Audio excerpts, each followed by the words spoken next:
The impossible assessment. The crystalline formations that made up Zethka's body vibrated with disbelief as he stared at the holographic display floating above his workspace.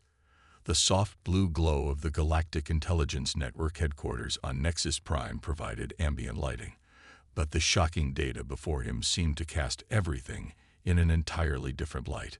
"This cannot be correct," Zethka muttered, his voice creating harmonic frequencies that resonated through his translucent form.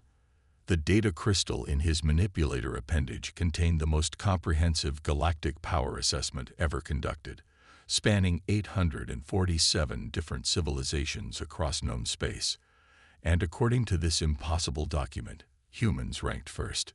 Humans, the species that had barely crawled out of their single star system 180 years ago. The beings who still used primitive chemical propulsion for half their fleet. The chaotic, short-lived creatures who couldn't even unify their homeworld until they met other species. Senior analyst Zethka had dedicated the last 300 cycles of his 4,000-year lifespan to studying galactic power structures. His crystalline species, the Veltar, were renowned throughout the galaxy for their analytical precision and emotional detachment. They made perfect intelligence analysts because they could process vast amounts of data without bias or sentiment affecting their conclusions.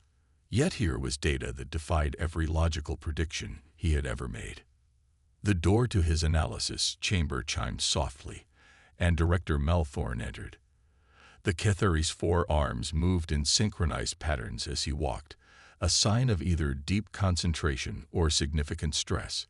His chitinous exoskeleton gleamed under the chamber's lights, and his compound eyes focused on Zethka with unmistakable intensity. "I assume you have reviewed the assessment," Director Malthorn said, his mandibles clicking in what passed for concern among his species. "I have reviewed it 17 times, Zethka replied, his harmonic voice carrying undertones of confusion. "Each time, I discover new impossibilities. Humans rank first in 12 major categories, including several where they should theoretically rank in the bottom percentile." Malthorn approached the holographic display, his secondary arms manipulating controls to expand the data visualization. The Council of Nexus is equally baffled. The hegemony of Keth has controlled 47 star systems for over 12,000 years. The Vorthan Collective possesses technology that approaches theoretical limits. The ethereal dominion exists partially outside normal spacetime. Yet humans, with their mere 18 colonies and primitive technology, somehow surpass them all. Zethka's crystalline form shifted, light refracting through his body in patterns that indicated deep analytical thought. According to this assessment, humans achieved the highest scores in crisis adaptation, resource optimization, alliance building, technological integration, strategic flexibility, and something called chaos management. These categories comprise 68% of the total evaluation matrix. "What troubles me most," Director Malthorn continued, "is the accuracy of our previous assessments. This same analytical system successfully predicted the fall of the Crimson Empire, the rise of the Neutral Trade Consortium, and the Great Expansion. It has never been wrong about galactic power structures." The chamber's communication system activated, and a shimmering form of pure energy materialized near the holographic display. Field Agent Quix, a photon-based being from the stellar nurseries, rarely took physical form unless delivering critical intelligence. Director, analyst. Quix's voice seemed to come from everywhere and nowhere simultaneously. "I bring urgent confirmation regarding the human assessment. 3 separate intelligence networks have reached identical conclusions using completely different methodologies." Zethka's harmonic frequencies shifted to higher pitches, indicating shock. "The Merchants Guild and the Academic Collective have also been studying this." "Affirmative," Quix replied, the energy patterns that comprised his form fluctuating rapidly. "The Merchants Guild ranks humans as the most valuable economic partners in the galaxy, despite their limited industrial capacity. The Academic Collective places them first in adaptive innovation potential, whatever that means." Director Malthorne's forearms moved in agitated patterns. This makes no sense. Their military consists primarily of kinetic weapons and primitive energy shields. Their fastest ships require weeks to travel distances our vessels cover in hours. Their largest population centers house fewer beings than our smallest research stations. Yet, Zethka said, accessing deeper layers of the assessment data, they have somehow negotiated favorable treaties with species that have refused diplomatic contact with anyone for millennia. The reclusive depth dwellers granted humans mining rights in systems they have guarded for 8,000 years. The warlike Scar tribes actually invited humans to mediate their territorial disputes. Quix's energy form brightened with what might have been curiosity. I have observed human settlements during my field missions. They possess an unusual characteristic that may explain these diplomatic successes. Which is? Director Malthorne asked. They actively seek out diversity, Quix replied. Most species form alliances with similar beings, creating homogeneous coalitions. Humans deliberately partner with species as different from themselves as possible. Their colonies typically house 5 to 8 different species working in complete cooperation. Zethka processed this information, his crystalline structure shifting through various configurations as he analyzed the implications. Fascinating. This suggests they view difference as an asset rather than an obstacle. Most curious behavior. There is more, Quix continued. I witnessed a human response to what should have been a catastrophic system failure on one of their mining platforms. Rather than evacuating or requesting assistance, they used the malfunction to improve their extraction efficiency by 43%. They converted a crisis into an opportunity. Director Malthorne's mandibles clicked rapidly, a sign of deep concern. The Council has ordered a comprehensive field investigation. They want to understand how humans achieved this ranking and whether it represents a genuine shift in galactic power balance or some form of statistical anomaly. Who will conduct this investigation? Zethka asked, though he suspected he already knew the answer. You will, Director Malthorne replied. Your expertise in human behavioral patterns makes you the logical choice. Agent Quix will provide field support, and you will have access to all necessary resources. Zethka's crystalline form dimmed slightly, indicating resignation mixed with professional curiosity. I will require unrestricted access to human territories and authorization for direct contact protocols. Already granted, Director Malthorne confirmed. Your transport departs in 6 hours. I suggest you review every piece of human-related intelligence we possess during the journey. As Director Malthorne departed, Zethka found himself alone with the impossible data. Humans' ranking as the galaxy's premier power seemed as likely as a single photon outshining a star. Yet 3 independent assessments had reached the same conclusion. Agent Quix, Zethka said to the energy being that still flickered near the display, in your observations of human behavior, have you noticed any patterns that might explain these rankings? Quix's form pulsed thoughtfully. One observation stands out. Most species respond to challenges by attempting to minimize variables and establish control. Humans do the opposite. They seem to deliberately introduce additional variables and complexity, then use the resulting chaos as a tool for problem solving.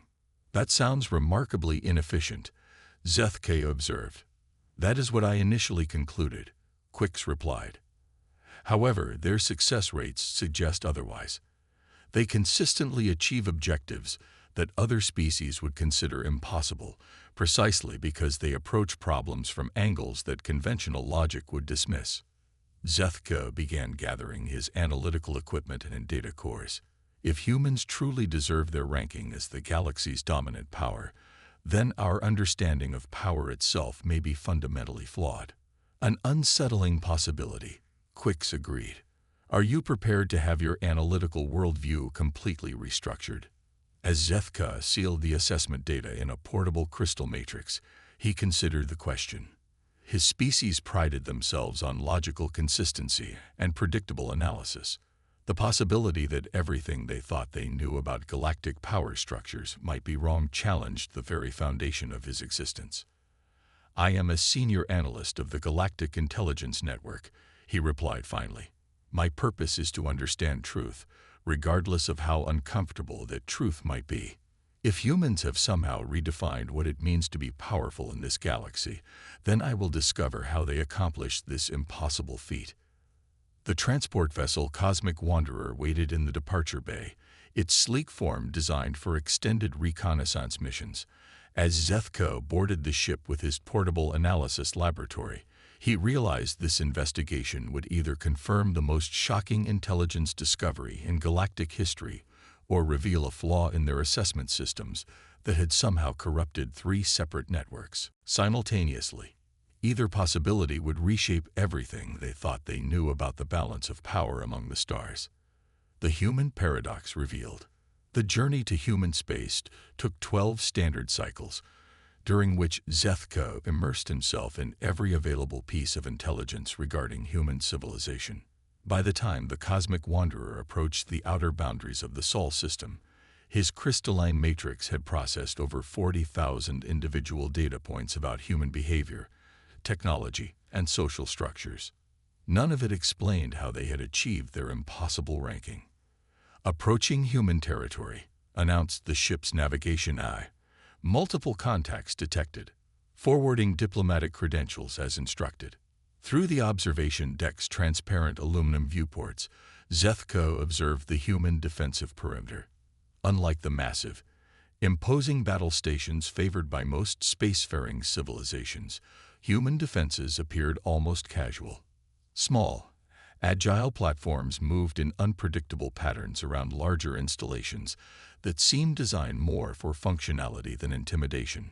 "Cosmic Wanderer, this is Captain Sarah Chen aboard the frigate Perseverance," a voice crackled through the communication system. "We've received your diplomatic clearance and are honored to host a representative of the Galactic Intelligence Network. Please follow our escort ships to Haven Station." Agent Quicks materialized beside Zethka, his energy form flickering with what might have been amusement. "Notice how she immediately identified our purpose and expressed gratitude rather than suspicion. Most species would demand additional verification or express concern about intelligence operatives in their territory." "Curious indeed," Zethka replied, his harmonic frequencies shifting to indicate analytical focus. "They appear to welcome scrutiny rather than fear it." The escort formation consisted of 6 human vessels, each different in design and apparently constructed by different manufacturing methods. Yet they moved together with perfect coordination, their disparate technologies somehow integrated into a unified defensive system. "Captain Chen," Zethka transmitted, "I am Senior Analyst Zethka. I appreciate your accommodation of our research mission." "Happy to help, Analyst," came the immediate reply. "We've prepared comprehensive briefings and arranged visits to several of our colonies. Dr. Marcus Webb, our xenobiologist and diplomatic coordinator, will be your primary contact. He's actually quite excited to meet a Veltar analyst. Apparently your species' research on crystalline information storage has applications for our quantum computing projects." Again, Zethke noted the unusual response. Rather than treating him as a potential threat or source of valuable intelligence, the humans seemed genuinely interested in mutual benefit. Most species regarded intelligence operatives with suspicion and provided minimal cooperation. Haven Station proved to be unlike any military installation Zethka had previously encountered. The structure itself defied conventional design principles, with sections that appeared to have been built by entirely different species using incompatible technologies. Yet somehow, it all functioned as a cohesive whole. Dr. Marcus Webb met them at the docking bay, and Zethka immediately understood why humans had achieved such remarkable diplomatic success. The xenobiologist was a middle-aged human with graying hair and laugh lines around his eyes, but his most striking feature was his genuine enthusiasm for meeting alien species. "Analysts Zethka," Dr. Webb exclaimed, approaching with the peculiar human gesture of extending his hand. "This is remarkable. I've studied Veltar physiology for years, but never had the opportunity to meet one of your people in person. Your crystalline structure is even more beautiful than the photographs suggested. Zethka extended a manipulator appendage to complete the handshake ritual, noting how Dr. Webb adjusted his grip to avoid damaging the crystal formations. Thank you, Dr. Webb. I understand you will be coordinating my research into human capabilities. Absolutely, and please, call me Marcus. We've prepared a comprehensive tour that should give you insight into how human society functions. But first, I'm curious about your assessment methodology. What specific capabilities are you evaluating? The directness of the question surprised Zethka. Most species would attempt to learn about assessment criteria through indirect observation and careful questioning. Humans, apparently, simply asked. We evaluate civilizations across multiple categories, Zethka replied carefully. Military capability, technological advancement, economic strength, diplomatic influence, territorial control, and adaptive capacity. Fascinating, Marcus said, leading them through the station's corridors. I suspect you'll find our approaches somewhat unconventional. We don't really think in terms of military dominance or territorial control. Our focus is more on collaborative capability and system resilience. As they walked, Zethka observed the station's population. Humans worked alongside beings from at least 12 different species, including several that were known to be incompatible with each other. A group of methane-breathing void swimmers collaborated with oxygen-dependent forest walkers on what appeared to be a joint engineering project, despite the fact that their atmospheric requirements should have made such cooperation impossible. How do you manage such diverse populations? Zethka asked. Marcus smiled. We discovered early in our expansion that diversity is our greatest asset. Every species brings unique perspectives and capabilities. The void swimmer's understanding of exotic matter helps us develop better engines. The forest walker's biological engineering improves our agricultural systems. Even species that seem completely incompatible often complement each other in unexpected ways. They entered what Marcus called the Situation Room, where humans monitored activities across their territory. Multiple holographic displays showed various colonies, trade routes, and diplomatic exchanges. What struck Zethko was the apparent chaos of the information flow. Dozens of different situations were being tracked simultaneously, with constant updates and changes. This seems incredibly complex to manage, Agent Quicks observed, his energy form flickering near one of the displays. Complexity is actually our friend, replied Captain Chen, who had joined them in the Situation Room. Simple systems are fragile because they depend on everything working perfectly. Complex systems can absorb disruptions and even benefit from them. As if summoned by her words, an urgent alert began flashing on one of the displays. A mining colony in the Kepler system was reporting a massive equipment failure that had shut down their primary extraction facility. Standard response protocols recommend evacuation and emergency repair, announced the station's eye. Negative, Captain Chen replied immediately. Contact Colony Administrator Elena Vasquez and tell her we're implementing Option 7. Zethko watched in fascination as the humans began coordinating what appeared to be an impossibly complex response.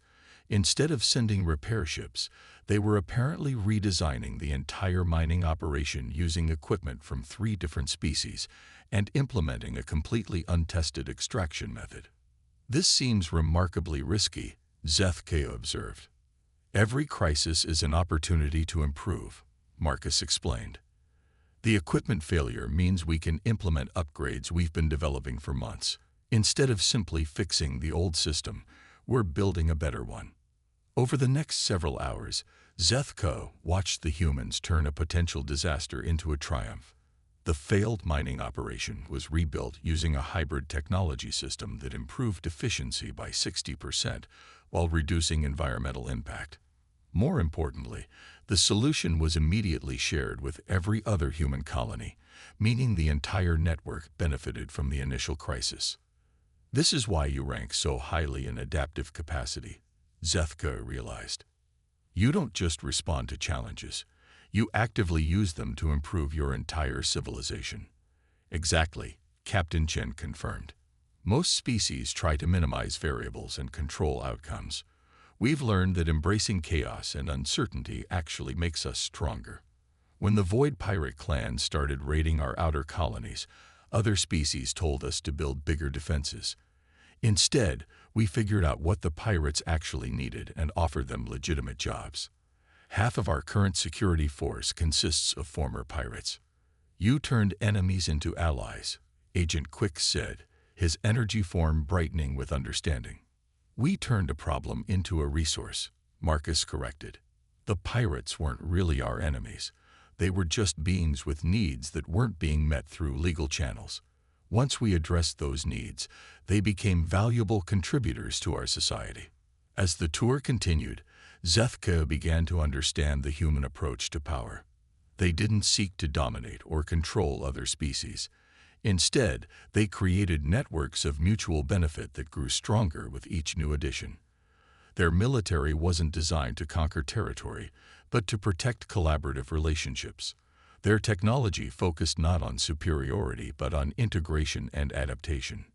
Your assessment ranking us as the galaxy's premier power, Marcus said as they concluded the tour, probably reflects something most species don't understand about power itself. Which is? Zethka asked. True power isn't the ability to force others to do what you want. It's the ability to make everyone around you more capable than they could be alone. When you lift others up, they lift you up in return. It creates an exponential effect that traditional dominance-based power structures can't match.